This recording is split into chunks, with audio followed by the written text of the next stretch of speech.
حضرت انس بن مالک رضی اللہ تعالی عنہ سے روایت ہے کہ حضور اکرم صلی اللہ علیہ وآلہ وسلم نے ارشاد فرمایا کہ جب ملک الموت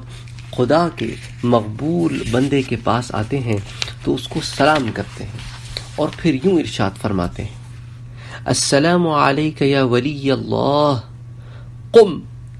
فاخرج من دارک التي خربتها الى دارک التي عمرتها، تم پر سلام ہو اے اللہ کے دوست، اٹھو اور اس گھر سے نکلو جسے تم نے خواہشات نفس کو قربان کر کے برباد کیا ہے،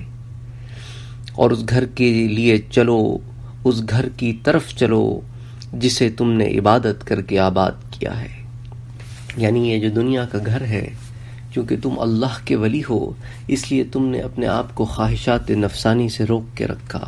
شہوات سے روک کے رکھا، تو یہاں یہ جو رکنے کا عمل تھا اب یہ ختم ہو گیا۔ اب چلو اس گھر کی طرف جو اللہ نے تمہارے لیے تیار کیا ہے، جو اس سے بہت بہتر ہے، جو یہاں کا گھر ہے۔ تو یہ ملک الموت کا